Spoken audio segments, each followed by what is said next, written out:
Welcome to The Explainer. Look, buying property is famously stressful. It's chaotic, and let's be real, it's usually the absolute biggest financial commitment of your entire life. But today, we're going to change that narrative. We're transforming that frantic, emotion-driven home hunt into a highly disciplined, data-backed strategy, drawing on some really great insights from Ascend Property. If you want to buy smarter and actually protect your wealth, you're exactly in the right place. Let's kick things off with a hard truth from Ascend Property. Most buyers do not lose money because they miss the perfect property. They lose money because they rush, stretch their budget, or buy without a clear strategy. So rushing causes the financial loss, not missing out on that one specific house. Emotion gets incredibly expensive out there in a competitive market. Okay, let's dive into this. To get you fully prepared, we're walking through a 5-step strategic masterclass. 1. Discipline over emotion. 2. Setting your real budget. 3. Researching the micro market. 4. Strategy, negotiation, and risk. And 5. The ultimate risk control. This structured agenda mimics the exact preparation you need for your own property search. Right, Section 1, Discipline over Emotion. Here is why a disciplined approach absolutely must override the emotional sprint of buying a property. Here is a massive trap we all fall into. You start browsing listings late at night, right? And suddenly you're totally emotionally attached to this house just because it has, a stunning kitchen island. But the reality? You have to define a strict, objective brief before you look at a single listing. Browsing first and thinking second almost always leads to bad compromises and ultimately overpaying. And that brief? It has to ruthlessly match your actual goals. You just can't judge a family home and a long-term investment property by the same cosmetic standards. For an owner-occupier, it's all about livability. Like, does this floor plan actually work for us in 3 years? But for an investor, you gotta strip the emotion away entirely. Tenant demand, land value, and resale depth matter way, way more than whether you personally like the living room paint color. Moving right along to Section 2, Setting your real budget. Let's tackle the financial reality of the purchase. Now, what's really interesting about this slide is how it dismantles a very dangerous myth. The idea that what a lender says you can borrow is what you should actually spend. Treating your maximum borrowing capacity as your working budget is a classic mistake. Honestly, when you max out your borrowing, you're basically walking a financial tightrope without a net. So, what does a smarter, fully pressure-tested budget actually look like? Well, it goes way beyond just the purchase price. It accounts for purchase costs, ongoing holding costs, and crucially, this is the big one, the absolute necessity of a 12-month buffer. You need this buffer to survive the normal realities of ownership. We're talking interest rate hikes, insurance premiums, and just the inevitable maintenance surprises. Your budget needs to protect your lifestyle, not consume it entirely. Sometimes, the absolute strongest financial move you can make requires separating your desire from your capacity. Just because you can technically squeeze into a trendy, highly competitive suburb doesn't mean you should. Buying in an adjoining area, one with less competition but much better underlying fundamentals, is often the smarter play. You've got to let the numbers lead here, not the postcode prestige. Which brings us to Section 3, Researching the Micro Market. This is why buyers need to zoom in way past the broad suburb name. You literally have to look for the invisible value drivers. 2 properties in the exact same suburb can perform completely differently. Seriously, a shift in a school zone boundary can mean a 6-figure price difference on the exact same street, especially in active markets like Melbourne or regional Victoria. Topography, transport access, future development plans, they change everything. You simply cannot rely on broad suburb assumptions.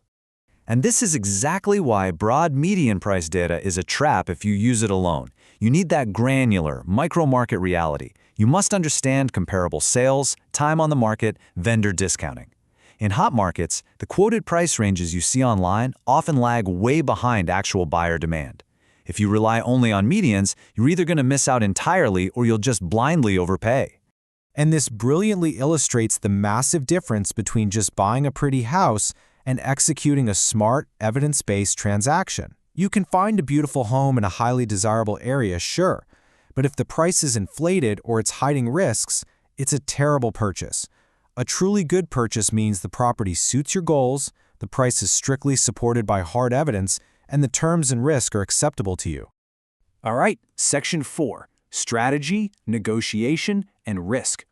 Let's focus on the actual mechanics of the purchase and the art of negotiation.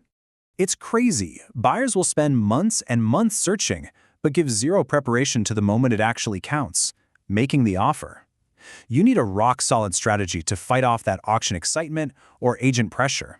You must have 4 tangible things: a predefined walkaway price, your preferred contract terms, a clear fallback position, and a firm, evidence-based view of value. Without this checklist, FOMO just completely takes over. But strategy doesn't stop at the offer. You also have to inspect past the presentation. Seriously, don't let scented candles, fresh paint, and newly polished floors blind you to the asset's reality. You need to look for hidden risks that could materially affect value and your future use. Subtle signs of movement, bad drainage, flood exposure. And if it's an apartment, comb through those owner's corporation records. A lower purchase price means literally nothing if you get hit with a massive special levy 6 months down the line. Next up, you've got to be brutally honest with yourself about your time frame. The wrong holding horizon absolutely destroys wealth. If you buy a property expecting you might move in, say, 2 or 3 years, the transaction costs alone, like stamp duty, legal fees, moving expenses, they will take a massive bite out of your position. Your property must solve your needs today, absolutely, but it also has to fit a realistic long-term plan. And whatever you do, don't do this alone. Building your expert team early is a huge advantage. Get your finance brokers, conveyancers, building inspectors, and buyer advocates, like the team at Ascend Property, on your side from day one. Leaving these relationships to the very last minute, that just guarantees rushed, weak decisions. Having expert representation allows you to act decisively without acting blindly. Acting decisively also means accepting that compromise is just part of buying well. Let's face it, there is no perfect property.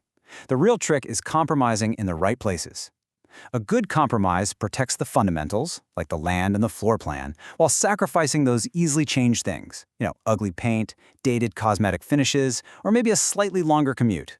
You never, ever compromise on the land, the location, or the structure. Finally, Section 5, the ultimate risk control. Let's completely redefine what a truly successful property purchase looks like. Ultimately, here is the big takeaway. Buying well is not about perfectly timing the market or miraculously finding some hidden bargain. Success is simply about avoiding long-term bad decisions. The best buyers stay methodical. They deeply research the numbers, they keep emotion in its proper place, and they ignore the hype rather than trying to perfectly guess the market. Overpaying or stretching your finances, those are risks you can entirely control with the right preparation. So I'll leave you with a provocative question to really think about. Are you trying to be the fastest buyer in the market, or are you striving to be the most prepared? Frantic speed leads to expensive mistakes, but disciplined preparation, that builds generational wealth. Thanks for joining me on this explainer. Keep questioning the market, do your research, and make your next purchase an absolute masterpiece.